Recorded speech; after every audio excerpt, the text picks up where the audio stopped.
अल्लाहु अल्लाहु अल्लाहु।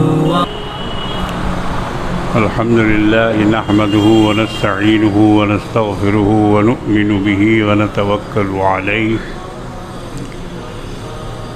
व नऊज़ु बिल्लाहि मिन शुरूरि अनफुसिना व मिन सय्यिआति अअमालिना। मन यहदिहिल्लाहु फला मुज़िल्ल लहु व मन युज़लिलहु फला हादिय लहु। व नशहदु अन ला इलाहा इल्लल्लाहु वहदहु ला शरीका लहु व नशहदु अन्न सय्यिदना व मौलाना मुहम्मदन अब्दुहु व रसूलुहु सल्लल्लाहु तआला अलैहि व अला आलिहि व सहबिहि व बारक व सल्लम तस्लीमन कसीरन कसीरा। अम्मा बअदु फ़अऊज़ु बिल्लाहि मिनश शैतानिर रजीम। बिस्मिल्लाहिर रहमानिर रहीम। लक़द मन्नल्लाहु अलल मुअमिनीना इज़ बअस फ़ीहिम रसूलन मिन अनफुसिहिम यतलू अलैहिम आयातिही वयुज़क्कीहिम वयुअल्लिमुहुमुल किताब वल हिकमह व इन कानू मिन क़ब्लु लफ़ी ज़लालिम मुबीन। सदक़ल्लाहुल अज़ीम। बिरादरान इस्लाम,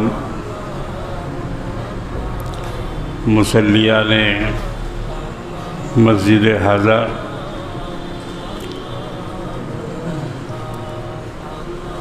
और मेरे दूर से सुनने वाले भाइयों और बहनों,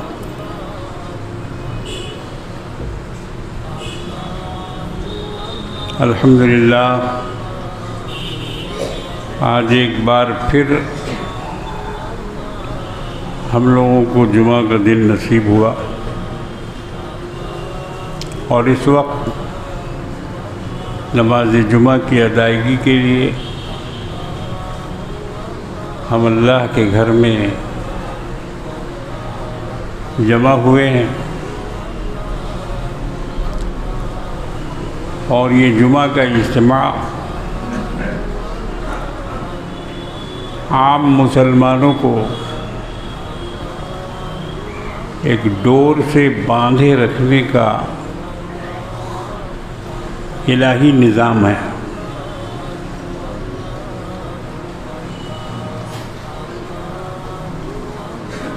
और एक डोर है ईदैन का, वो बड़ा इज्तिमा होता है, उसमें कई फ़ायदे हैं। मस्जिदों को छोड़कर ईदगाहों में जाना चाहिए। ये नबी करीम सल्लल्लाहु अलैहि वसल्लम की सुन्नत है। अल्लाह के रसूल ने इतनी बड़ी मस्जिद नबवी, जिसमें एक वक्त की नमाज का 50,000 वक्त की नमाज का सवाब मिलता है, लेकिन उस मस्जिद में ईद की नमाज आपने नहीं पढ़ी। शायद कभी बारिश वगैरह हो गई, मौसम ख़राब हो गया तो आपने मस्जिद में पढ़ी है, वरना हमेशा ज़िंदगी भर ईदगाह में तशरीफ़ ले जाते थे और वहाँ नमाज़ पढ़ते थे।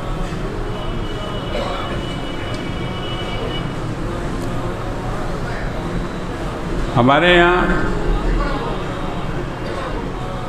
अलहदीपन इतना है, सुस्ती है कि बहुत सारे लोग, हालांकि वो ईदगाह तक जाने के काबिल हैं, बूढ़े नहीं हैं, बीमार नहीं हैं, कमज़ोर नहीं हैं, सवारी का कोई ऐसा मामला नहीं है, ऐसी जगह पर है ईदगाह कि लोग वहाँ पहुँच सकते हैं। मैं रेड रोड की बात नहीं कर रहा हूँ, और भी बड़ी बड़ी ईदगाहों में जो ईद की नमाज होती है, पाक सर्कस मैदान है और बेलगछिया है और दूसरी जगह, उसमें भी सुस्ती करते हैं लोग। बहुत सारे लोग मस्जिदों में पढ़ रहे थे, मगर उसका मकसद उनको नहीं बताया गया कि ये बड़े इज्तिमा का मकसद क्या है। इसमें मकसद ये है कि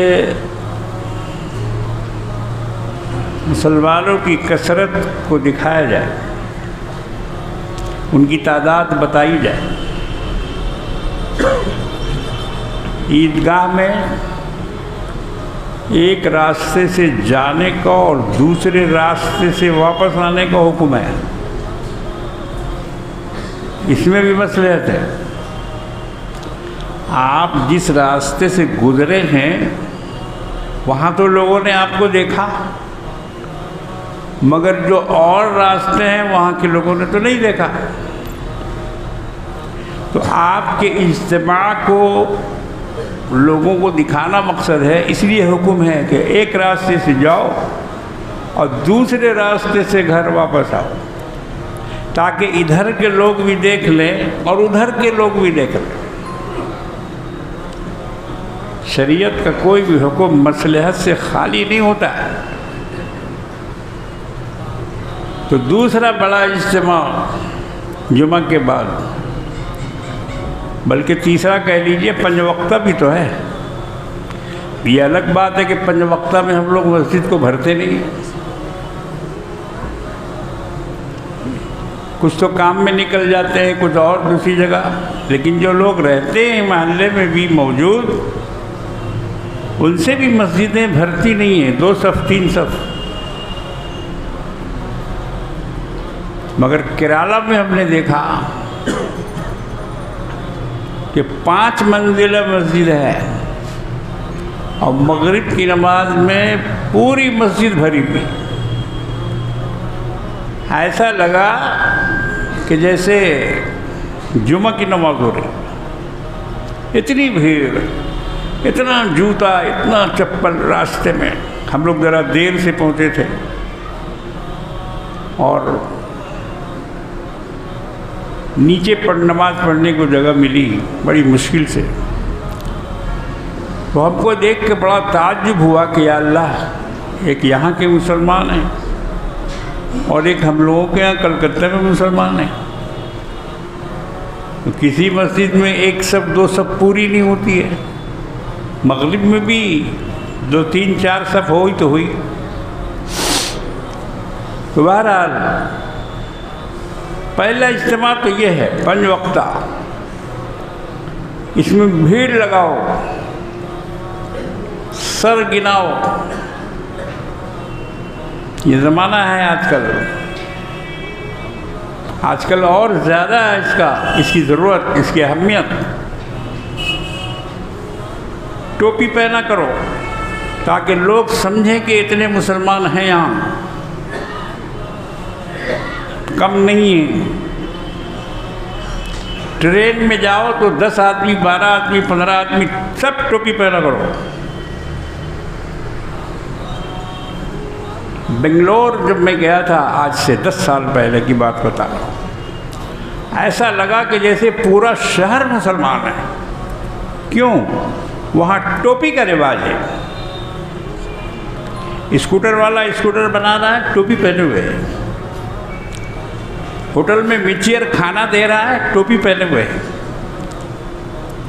गाड़ी वाला गाड़ी चला रहा है, टोपी, एकदम रिवाज है। मर्दों में टोपी, औरतों में बुर्का। जिधर देखो बुर्का वाली चली जा रही है और जिधर देखो टोपी वाले नजर आ रहे हैं। आप इससे अंदाज़ा लगाइए कि गैरों पर इसका क्या असर पड़ता होगा। मैं तो बहुत दफ़ा रेड रोड में भी ये कह चुका हूँ अपनी तकरीर में कि हिंदुस्तान का मुसलमान खाली टोपी पहन ले, खाली टोपी पहन लीजिए बस, लोग इससे ढल जाएंगे। तादाद देखकर, कसरत देखकर जिधर देखो उधर टोपी टोपी नजर आए तो देखो फिर उस सामने वाले पे क्या असर पड़ता है।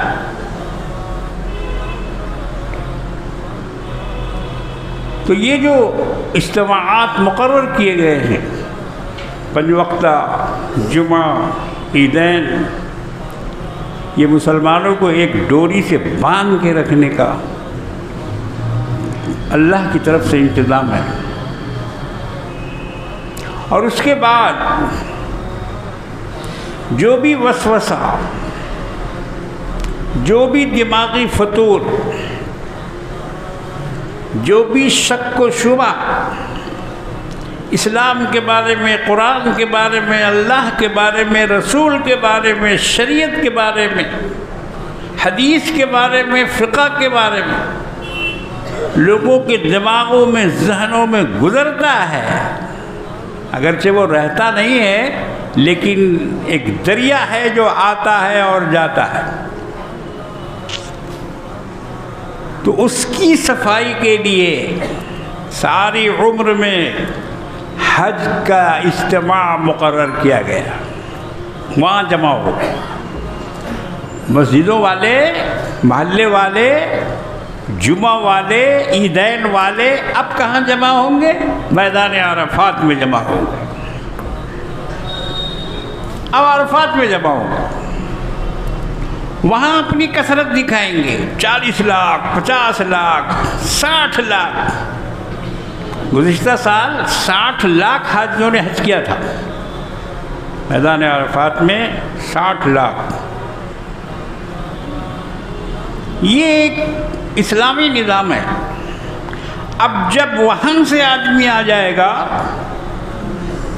तो धुल धुला के आ जाएगा, जैसे भट्टी, धोबी की भट्टी से कपड़ा निकल के आता है, इस तरह से वो अपने घरों में रहने वाला मुसलमान, महल्लों में रहने वाला मुसलमान, अपने माहौल में जीने वाला मुसलमान, जिसके दिल में, दिमाग में न जाने कितने ख्यालात और कितने वसाविस उभरते होंगे और निकलते होंगे, अल्लाह ने उसकी धुलाई का इंतज़ाम वहाँ रखा।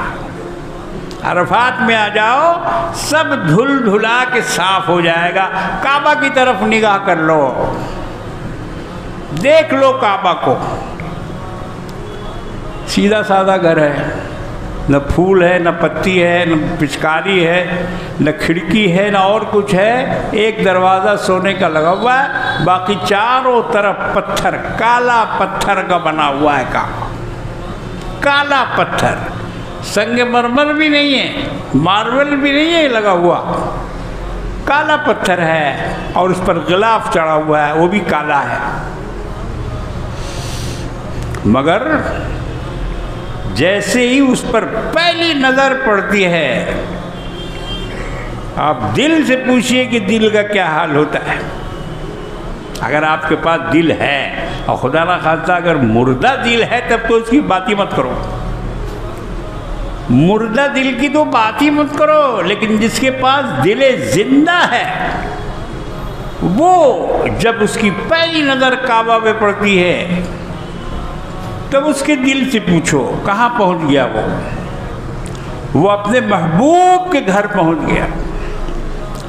गायबाना जिसको दूर से सजदा करता रहा, 7 समुंदर पार से जिसको सजदा करता रहा, 7 समुंदर पार से जिसके सामने हाथ बांध के खड़ा हुआ, नीयत की मेरा मुंह काबा शरीफ की तरफ, वही काबा आज निगाहों के सामने नजर आ रहा है,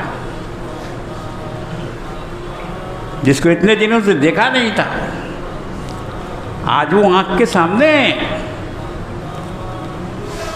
अब सोचो कि उस वक्त दिल की क्या हालत होगी, दिमाग की क्या कैफियत होगी। तो अल्लाह ने एक दिन वो रखा, गैर मुस्लिमों के यहाँ मेलों की भरमार है, यहाँ मेला, वहाँ मेला, वहाँ फला का, वहाँ फला का, वहाँ फला का, और उसमें लाखों की भीड़। बात जगह तो बताते हैं कि करोड़ों की भीड़ होती है, करोड़ों लोग पहुँचते हैं। स्नान करने, पूजा करने, वो अपने मज़हब के बड़े पाबंद हैं। बहुत इज्जत है उनके दिल में अपने मज़हब की। मुसलमानों के दिल में वो इज्जत शायद नहीं है, शायद मैं कह रहा हूँ, अल्लाह करे कि सबके दिल में हो, मगर शायद वो इज्जत नहीं है जो बुत परस्त अपने बुतों के साथ जो मामला रखते हैं। अभी मैंने अखबार में एक पढ़ा, इंदौर में एक महाकाल का मंदिर है, महाकाल। वो इतना भयानक है, उसकी बड़ी बड़ी मोछ, और मैंने उसका फ़ोटो देखा है। उसके बारे में मालूम हुआ कि वहाँ जो दर्शना दान पड़ता है मंदिर में, उसकी गिनती हो रही थी। तो अखबारों में लिखा है कि एक साल के अंदर 200 करोड़ रुपया जमा हुआ। इतने लोगों ने वहाँ पैसा दिया। उनको अपने देवी देवताओं के स्थान का और उनके मराकज़ का इतना ख्याल है, देते हैं उसको, लुटा देते हैं अपना सोना चांदी जेवर रुपए पैसे। मैं इसलिए कह रहा हूँ कि उनको बहुत ज़्यादा मोहब्बत है हमसे ज़्यादा। हमारे यहाँ भी अभी थैला घुमाया जाएगा नमाज के बाद, तो डर के मारे आंख बंद कर लेगा, ऐसे गुजर जाएगा तब आंख खुलेगा। 3 आदमी 4 आदमी के बाद एक आदमी जेब में हाथ डालेगा, 10 का नोट 5 का नोट जो भी। कहाँ दे रहे हैं? मस्जिद में दे रहे हैं। यहाँ नहीं निकलेगा रुपया, खतरा में निकलेगा, मंगनी में निकलेगा, सुन्नत में निकलेगा, हल्दी में निकलेगा जी, इसमें मुसलमान का रुपया निकलेगा। जितना चाहो खर्च करा लो, जितना चाहे बावर्ची बना लो, जितना चाहे देख पका लो, 11वीं 12वीं 6ठी और न जाने क्या क्या। लेकिन मस्जिद का फंड मजबूत हो, पंचायत का फंड मजबूत हो, कमेटी का फंड मजबूत हो, ताकि आड़े वक्त में काम आ सके, काम आ सके। हम ऐसा फंडिंग नहीं करते, हमारे पास उसका दिमाग ही नहीं है और न हमको उसकी तरफ फिक्र है। जबकि ये मैं बार बार कहता हूँ, फिक्र करो, पैसा बचाओ, फजूल खर्ची से बचो मुसलमानों। आज हम में से अक्सर लोग शैतान के भाई बने हुए हैं, फजूल खर्ची कर रहे हैं। कुरान में उसको शैतान का भाई कहा गया है। इन्नल मुबज्जिरीन कानू इख्वान शयातीन। ये इसराफ करने वाले, ये फजूल खर्ची करने वाले, अब उसमें सब शामिल है। जूता मौजूद है, जूता पे जूता खरीदने वाले सबको मिला उसमें, कुर्ता पे कुर्ता, औरतों को मिला उसमें। जब बाजार जाएगी तब एक जोड़ा खरीदेगी। भरा हुआ है घर, बक्सों में, अलमारियों में, गठरी में, किसी को देती भी नहीं, खैरात भी नहीं करती, उसको जमा करती जा रही। ये हमारी माँ बहनों का अक्सर ये हाल है। चले जाओ ज़करिया स्ट्रीट में, चले जाओ न्यू मार्केट में, चले जाओ जहाँ जहाँ कपड़ा बिकता है, नारकुलडांगा ब्रिज पर भीड़ है बुर्का वालों की। अरे कितना कपड़ा तुमको चाहिए भाई? अभी ईद में लिया, अभी बकरीद में लिया, शादी ब्याह में अलग लिया, मंगनी में हल्दी में अलग लिया, तो कितना चाहिए कपड़ा? ये कपड़े से घर को भर दिया। जूता पहनने के लायक है मगर फिर एक जूता खरीद लिया। हमारे घरों में फजूल सामान ज़्यादा है, जाके गिनिए आप। घर की तलाशी लीजिए, अपने घर की तलाशी लो, दूसरे के घर की नहीं। हमारी आदत है कि हम लोग दूसरे का घर देखते हैं, इसका घर ऐसा, उसका घर वैसा। ये अरे अपना घर देखा है? अपना घर देखो, उसमें कितना कूड़ा कबाड़ा भर के रखा हुआ है। फारसी का एक शायर गुजरा है, साहिब का शेर है फारसी का। मुझे उर्दू में तो ऐसा शेर कोई मिला नहीं, इसलिए फारसी में आपको सुना देता हूँ। हिर्स काने नेस्त साहिब वरना असबाबे माश। साहब कहते हैं कि जो लालच है उसको चैन नहीं है। हिर्स काने नेस्त साहिब, अंदर में जो हिर्स है, लालच है, वो चैन से आदमी को रहने नहीं देता। ये ले लो, वो ले लो, ये खरीद लो, वो कर लो, ये करो। तो शायर ने उसी को कहा, हिर्स काने नेस्त साहिब वरना असबाबे माश। अरे गुजर बसर का सामान आँचे माँ दरकार दारेन अक्सरे दरकास नेस्त। जिसको हम समझते हैं कि ये काम में होगा, उसमें से अक्सर का कोई काम होता ही नहीं है। घर को टटोलो जाके, कुर्ता कभी निकाला ही नहीं गया। ये या और बहुत सारा सामान आपके घर में ऐसा मिलेगा कि जिसका इस्तेमाल ही नहीं हुआ कभी। बस अच्छा लगा, बिक रहा था, देखा, पसंद आ गया, ले लिया, हालांकि उसकी ज़रूरत नहीं है घर में। तो साहिब भी कहते हैं कि हिर्स काने नेस्त साहिब वरना असबाबे माश आचमा दरकार दारे अक्सरे दरकार नेस। जिसको हम समझते हैं कि ये हमारे काम का होगा, उनमें से अक्सर हमारे काम का होता ही नहीं। अक्सर हमारे काम का नहीं होता। तो इस तरह से हम शैतान के भाई बन जाते हैं। जिस रकम को जमाना चाहिए, हर एक आदमी का बैंक अकाउंट होना चाहिए। तुम्हारे घर में जितने मर्द हैं, जितनी औरतें हैं, जितने बच्चे हैं, सबका बैंक अकाउंट होना चाहिए और सबका आईटी फाइल बनवाओ। देखो हिंदुस्तान बदल गया है। अब वो 10 बरस पहले वाला या 20 बरस पहले वाला हिंदुस्तान नहीं रहा, चेंज हो गया है। ऊपर का नीचे और नीचे का ऊपर हो गया है, पलट गया है ज़माना। इसलिए मुसलमानों, होश के नाखून लो। मैं आपके सामने बैठता हूँ कुर्सी लेकर, माइक लेकर, इसलिए मैं अपनी जिम्मेदारी समझता हूँ कि मैं आपको इन बातों की तरफ तवज्जो दिलाऊं।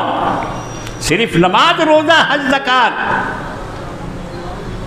और सिर्फ दीनी मसाइल ही नहीं, दुनियावी मसाइल को भी सामने लाओ। हर शख्स का आईटी फाइल होना चाहिए। ये गवर्नमेंट बहुत ही बदनीयत है, बहुत ही बदनीयत है। मदरसों से हिसाब मांग रही है, मस्जिद वालों से हिसाब मांग रही है, उनके कागजात मांग रही है।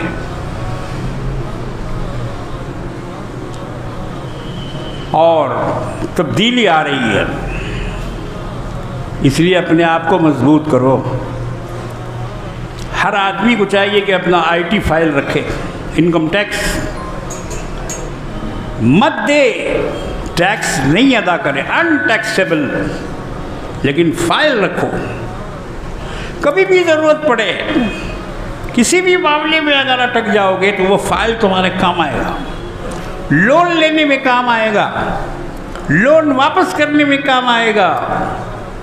वो तुम्हारे लिए ज़रूरी है। थोड़ा सा खर्चा होता है, किसी सीए को देकर उसको सबमिट करा लो। बच्चे का कराओ। मारवाड़ी के घर में कोई लड़का कोई लड़की जो आज पैदा होता है उसका भी आईटी फाइल बना लेते हैं, पैदा होने वाले का भी। तब ना वो कौम इतना मजबूती के साथ दुनिया में रह रही है। उसमें भिखमंगे नहीं पाए जाते, उसमें भीख मांगने वाला नहीं पाया जाता। एक लोटा लेके आता है मारवाड़ से और यहाँ करोड़ों लाखों का मालिक हो जाता है आने के बाद। उसकी कौम भी उसकी मदद करती है, वो लोग उसको सहारा देते हैं, सेट करते हैं, सेट हो जाता है। तो मेरे भाइयों, बुजुर्गों और दोस्तों, आपको हर तरह से मजबूत होना होगा। फंडिंग से भी मजबूत हो और कागजात के मामले में भी। अभी इनका एक बिल आने वाला है औकाफ के मुताल्लिक। वक्फ के पास इतनी ज़मीन है कि रेलवे के पास उतनी ज़मीन नहीं है। सुन लीजिए, इतना प्रॉपर्टी है वक्फ में। मैं वक्फ बोर्ड का मेंबर हूँ, इससे पहले भी मैं 10 साल मेंबर रह चुका हूँ। बाद में मैंने माजरत कर ली थी कि भाई अब नहीं, बहुत हो गया, क्योंकि करप्शन ज़्यादा है। हर मुतवल्ली वक्फ पर कब्जा करके बैठा हुआ है, बेटे के नाम से, भतीजे के नाम से, चचा के नाम से, फलाना के नाम से। जी 20 रुपया भाड़ा, 30 रुपया, 15 रुपया भाड़ा। आज भी 15-20 रुपया वक्फ का भाड़ा है, किराया है, और उससे आगे देना नहीं चाहता जो उसमें रह रहा है। वो कौन है? मुसलमान है। जो कब्जा करके बैठा है वो मुसलमान है। तो हुकूमत ये चाह रही है कि तमाम औकाफ पर कब्जा कर ले। देख लो ये खतरे की कितनी बड़ी घंटी है। और मुसलमानों को इस मुल्क में अब कितनी होशियारी बरतनी होगी। मदरसों को भी नोटिस दे दी गई है कि अपना लेखा जोखा जो है पेश कीजिए। कहाँ से लाया, कैसे बनाया, किसने बनाया, कितना लगाया, कितना पैसा खर्च हुआ, कितना चंदा आया। हर मदरसे को यूपी गवर्नमेंट ने ऑर्डर दे दिया है कि अपना पूरा हिसाब पेश करो। आप क्या समझते हैं कि क्या ये सूरत हाल बंगाल में नहीं हो सकती? बंगाल क्या हिंदुस्तान में नहीं है? अभी तो वो आदमी गवर्नर बना। आज के अखबार में हमने देखा यहाँ का बंगाल का गवर्नर उसको बनाया गया है जो मोदी का बहुत करीब आदमी है। चलिए, हो गई छुट्टी। अब खैर मनाएं बंगाल वाले, यहाँ पूरा मोदी की सरकार चलेगी। उनका आदमी पहुँच गया जो उनका बहुत करीबी है, वो गवर्नर होके आ गया गवर्नर हाउस में। अब सोचिए कि हम लोग अभी तक सोते रहेंगे, अभी भी समझेंगे कि कुछ नहीं हुआ। अरे छोड़ो ना, यूपी में हो रहा है ना, कर्नाटक में हो रहा है ना, मध्य प्रदेश में हो रहा है ना, हम लोग तो ठीक है ना, हम लोग ठीक हैं। ये वैसे ही है कि जैसे 8-9 तल्ला बिल्डिंग में आग लगी हुई है, ऊपर का फ्लोर जल रहा है, मगर ग्राउंड वाला बोल रहा है कि अरे छोड़ो ना, ऊपर जल रहा है ना, हम लोग तो नीचे हैं। बेवकूफ़, जलते जलते नीचे आएगा वो, और तू भी जलेगा अगर नहीं छोड़ेगा। इसलिए अगर 9 मंजिला में आग लगी है तो ग्राउंड फ्लोर वालों को भी उसकी फिक्र करनी चाहिए, उसमें हिस्सा लेना चाहिए, उस आग को बुझाना चाहिए। अगरचे वो नीचे है और अगरचे ऊपर आग लगी है, मगर उसका भी ये फर्ज बनेगा अपने आप को बचाने के लिए कि वो उसके लिए कोशिश करेगा कि आग बुझा दी जाए। तो मेरे बुजुर्गों और दोस्तों, बात यहाँ से चली थी कि अल्लाह तबारक व तआला ने एक ऐसा प्रोग्राम रखा है 5 वक्ता का, जुमा का, ईदैन का, और उसके बाद हज का। काबा को देखकर सारे वसाविस और सारे शैतानी ख्यालात बिल्कुल धुल जाते हैं। इसीलिए तो कहा गया है कि जो हज करके आता है मैदान अरफात से वापस, तो यूँ समझो कि आज ही उसकी माँ ने जना है, आज ही उसकी माँ ने जना है। इसलिए मेरे बुजुर्गों और दोस्तों, हज और उम्रा किया करो, करो। ताना देने वालों को छोड़ो। फलाने की बेटी की शादी नहीं हुई है, वो उम्रा का, अरे उसकी बेटी की शादी है कि हम जिम्मेदार हैं, हम उम्रा नहीं करें। अल्लाह ने हमको इस लायक बनाया है कि हम उम्रा करें, तो हम करेंगे, शादी भी करेंगे, उसको भी देखेंगे, इसको भी देखेंगे। शादी के नाम पर उम्रा को छोड़ देंगे ऐसा नहीं है। उम्रा और ज़ियारत और हज अल्लाह के वास्ते करो, अल्लाह के वास्ते करो। वहाँ की दुआ में, यहाँ की दुआ में ज़मीन आसमान का फ़र्क है। वहाँ जो दुआ होती है अल्लाह ताला उसको कबूल कर लेते हैं, कबूल कर लेते हैं। वहाँ जाके जो दुआ करोगे।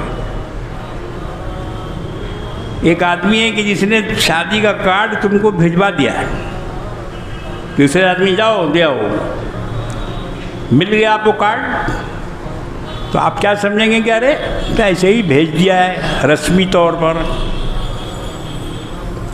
मगर कोई आदमी अपनी बेटी का कार्ड लेकर तुम्हारे घर में पहुंचे और तुम्हारे हाथ में कार्ड दे, तो जिसको कार्ड मिला है वो क्या बोलेगा कि अरे बेचारा घर में आके बोल के गया है,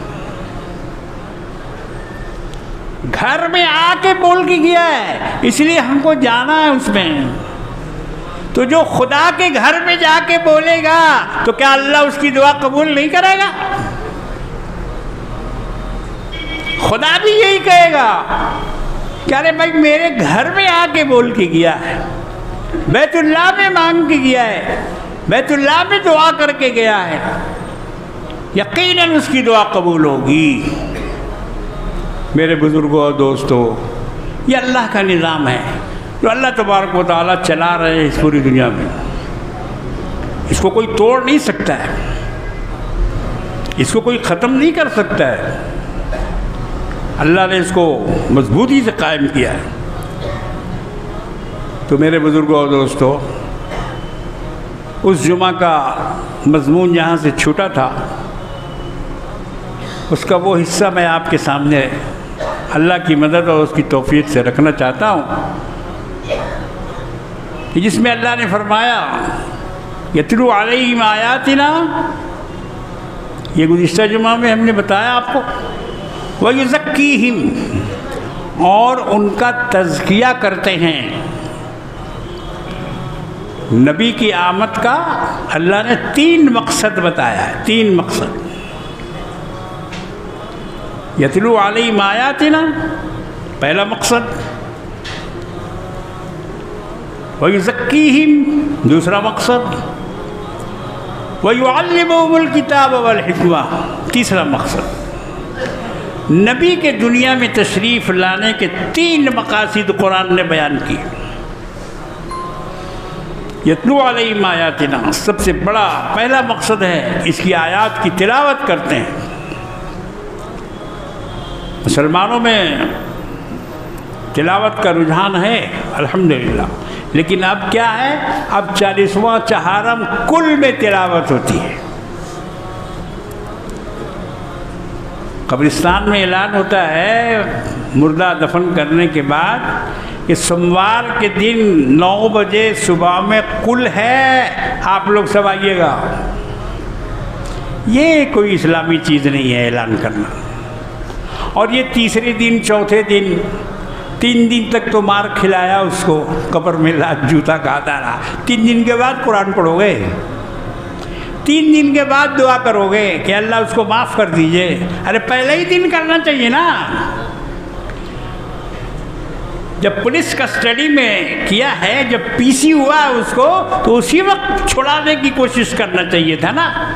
जब कोर्ट में ले जाके खड़ा कर देगा तो वहाँ से छुड़ाना तो मुश्किल होगा, वहाँ बेल नहीं मिलेगा जल्दी। वहाँ बेल नहीं मिलेगा जल्दी, मगर पीसी में अगर है तो कोशिश करके दुआ जो है उसको खुशामद बरामद करके बड़ा बाबू, छोटा बाबू, मजला बाबू जी उन लोगों से बोल के कह के सुन के छुड़ाया जा सकता है, छुड़ाया जा सकता है। तो ये हमने कुल का रिवाज कहाँ से लाया? 3 दिन के बाद दुआ होगी। पहले तो बहुत ज़्यादा था नकुंदाना, और ये पता नहीं अभी भी नकुंदाना बढ़ता है कि नहीं बढ़ता है। ये नकुंदाना कहाँ से आया भाई? ये तो अरब की चीज़ भी नहीं है, अरब में नहीं होता है नकुंदाना। अब लड़कों को भी दे दिया जाता है नकुंदाना कुल पढ़ने के लिए, तो 4 ठो पढ़ा और 3 ठो मुंह में चला गया, चिपा दिया जी। तो ये एक तरह का मजाक है, ये मजाक है, इसाले सवाब का तरीक़ा है। एक तो तरीक़ा वही है कि वहीं खड़े होकर पढ़ो। जब मिट्टी डाली जा रही है उस वक्त छोड़ के भाग आते हैं लोग, बोले जाओ मिट्टी दे दिया, हाथ झाड़ा, चल रहे पांचू घर चल, चल हो गया अब। मगर वो वक्त है उसके बड़े इम्तिहान का, और बड़ा कठिन वक्त है वो, मुनकिर नकीर के सवाल और जवाब का वक्त है। कमली वाले आका जनाब मोहम्मद रसूलुल्लाह सल्लल्लाहु ताला अलैहि वसल्लम ने इरशाद फरमाया कि अपने भाई को दफन करने के बाद उसके लिए दुआ करो, उसके लिए मग़फ़िरत मांगो अल्लाह से। क्यों?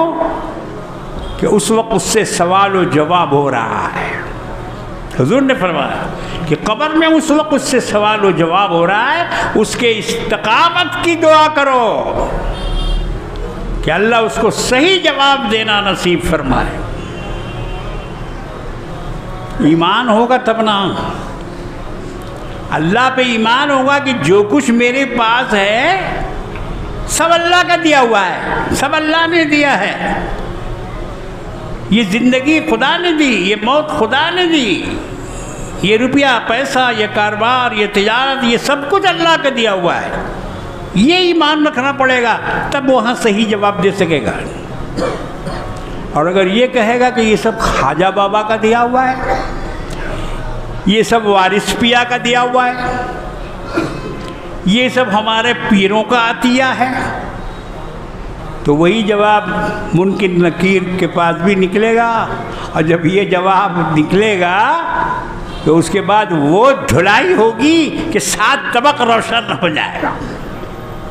मर्दों दिया है तुझको खुदा ने, और नाम लेता है ख्वाजा का। दिया है तुझको अल्लाह ने, और नाम लेता है बाबा का। बाबा ने दिया, बाबा के अंदर है ताकत। कुरान पढ़ो, कुरान से समझ में आता है। वल्लज़ीन तदऊन मिन दूनिही मा यमलिकून मिन क़ित्मीर, जिन जिन को अल्लाह के सिवा पुकारा जा रहा है, ये तो खजूर की गुठली के अंदर जो सफ़ेद एक छिलका होता है, ये उसके भी मालिक नहीं है, ये उसके भी मालिक नहीं। कितनी हकीर मिसाल दी अल्लाह। खजूर के गुठली के ऊपर जो सफ़ेद छिलका होता है, फूंक मारने से उड़ जाएगा। अल्लाह फरमाते हैं कि ये उसके भी मालिक नहीं है, ये उतना भी नहीं रखते हैं ताकत।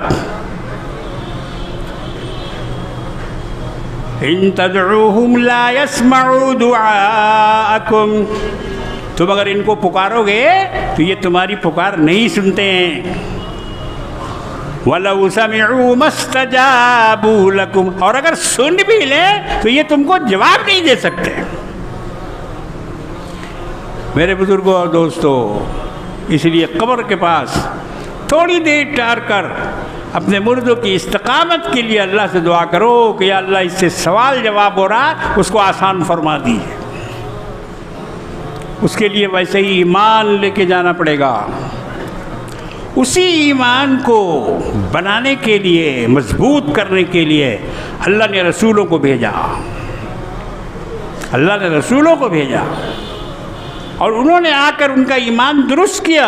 वयुज़क्कीहिम का मतलब यही है, उनको पाक किया, साफ किया शिर्क से और बुत परस्ती से, गैरुल्लाह की इबादत से और हर तरह से नजस कामों से, गंदगियों से, बुराइयों से, गुनाहों से।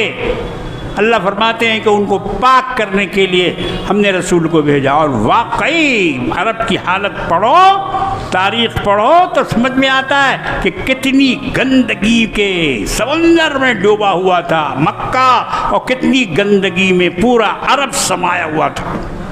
औरतों के हालात पढ़ो, शादी ब्याह के हालात पढ़ो, तब तुम्हें समझ में आएगा। 4 निकाह होते थे, 4 किस्म के निकाह। एक आदमी 4 तरह का निकाह करता था।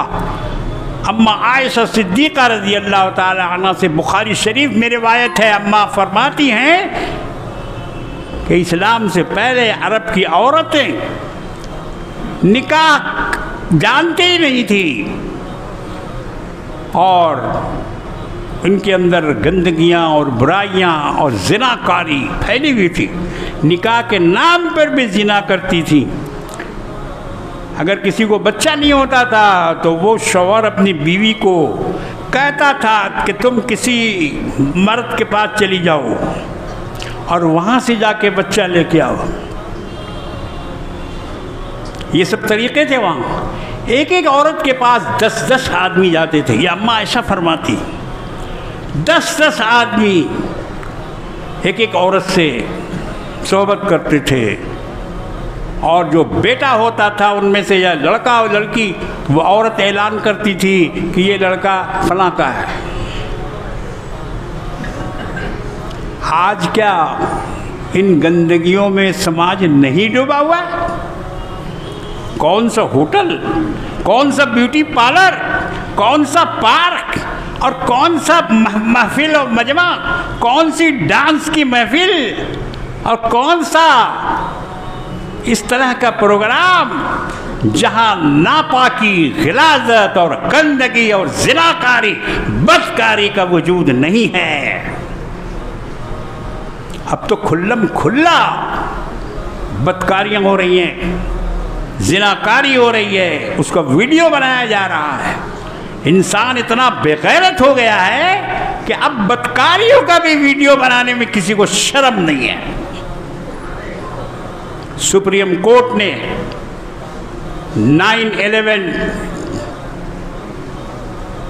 9 सितंबर को पास कर दिया कि 24 महीने का अगर हमल है, 24 हफ्ते का अगर हमल है तो उसको गिराया जा सकता है। ये शर्मनाक फैसला हिंदुस्तान के सुप्रीम कोर्ट ने किया है। इसकात हमल कराया जा सकता है अगर 24 हफ्ते का है। वो माओ के पेट से बच्चे टुकड़े टुकड़े करके निकाले जा रहे हैं, लड़कियों को, लड़कों को, और उनको दफन किया जा रहा है। ये क्या अरब से ज़्यादा बदतर हालत नहीं है? आज हम लोग दावा करते हैं तहजीब का, हम लोग दावा करते हैं इल्म का, हम लोग दावा करते हैं कंप्यूटर का, हम लोग दावा करते हैं टेक्नोलॉजी और इंफॉर्मेशन के दौर का। आज इंफॉर्मेशन वाला क्या कर रहा है? टेक्नोलॉजी वाला क्या कर रहा है? कंप्यूटर वाला क्या कर रहा है? ये कॉलेज वाले क्या कर रहे हैं? तालीम के नाम पर को एजुकेशन, लड़कों और लड़कियों की एक साथ तालीम। एक ही टेबल पर लड़का भी बैठा हुआ है, एक ही टेबल पर लड़की भी बैठी हुई है। ये आग और पानी को जमा करने के मुतरादिफ है। याद रखो, लड़का लड़की के करीब नहीं होगा, ये इस्लाम ने मना किया है। महरम ना महरम, इस पर हंसो मत, इसका मजाक मत उड़ाओ और इसको बोरजवा या उसको फरसूदा ख्यालात मत करार दो। आज भी ऐसी चीज़ें हैं कि जिसको अलग रखने का हुक्म है। आग और पेट्रोल, माचिस और लाइटर, जी माचिस और लाइटर। आप पेट्रोल पंप में सिगरेट नहीं पी सकते हैं, अरेस्ट कर लिया जाएगा आपको। इसी तरह जो गाड़ियाँ पेट्रोल लेके जाने वाली होती हैं उनके पीछे लिखा रहता है हाईली इन्फ्लेमेशन, सख्त आग पकड़ने वाली, जल्दी आग पकड़ने वाली इसमें चीज़ें हैं, तेल है, इसलिए इससे हट के रहो, बच के रहो।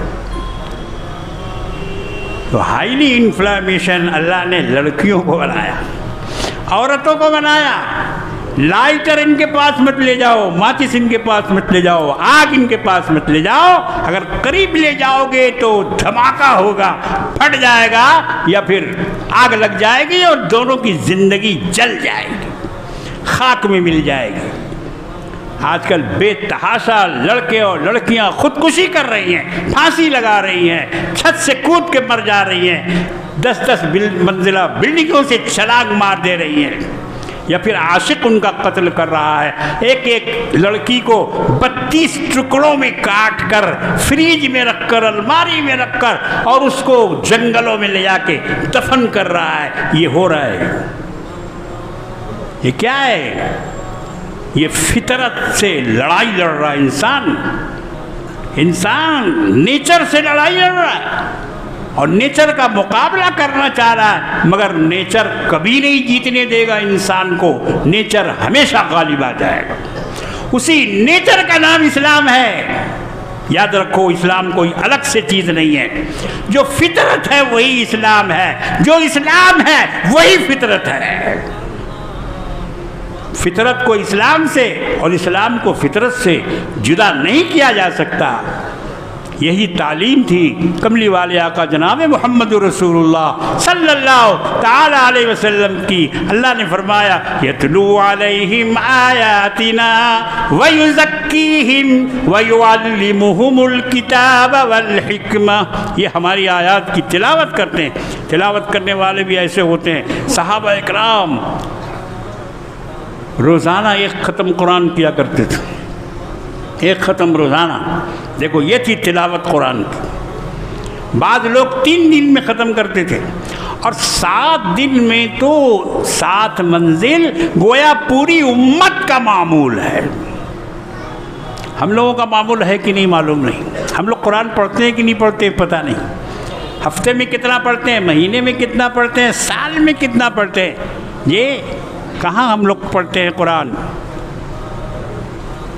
मगर उम्मत में ऐसे लोग आज भी लाखों करोड़ों की तादाद में हैं जो रोज़ाना ख़त्म करते हैं।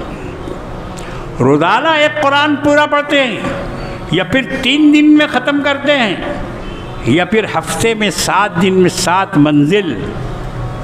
7 मंजिल है कुरान का, इसीलिए 7 हिस्सों में उसको लगाया गया, बटा गया। तो इस तरह से ये तिलावत अल्लाह के रसूल को दी गई। यतलू अलैहिम आयातिना। गुज़िश्ता जुमा में इसको तफसील से बयान कर चुका हूँ। व युज़क्कीहिम में ये सारी चीज़ें हैं जो फहाशी, जो बदमाशी, जो बेपर्दगी, जो बेगैरती, जो इंसानियत सोध हरकतें लोग करते थे। अल्लाह के रसूल ने उनको क्या बनाया? रसूल की तालीम से वो क्या बने? अबू बकर बने, उमर बने, उस्मान बने, अली बने, हसनैन बने, जी अबू ज़र बने, अब्दुल्लाह इब्न मसूद बने। ये सहाबा की पूरी जमात तैयार हुई। ये तालीम थी जनाब मोहम्मद रसूलुल्लाह सल्लल्लाहु ताला अलैहि वसल्लम की। तज़किया के बारे में इंशाअल्लाह कुछ बातें रह गई हैं, अगले जुमे में मैं उसको दोबारा आपके सामने अर्ज़ करने की कोशिश करूँगा। रब्बना तक़ब्बल मिन्ना इन्नका अंतस समीउल अलीम व आखिरु दावाना अनिल हम्दुलिल्लाहि रब्बिल आलमीन।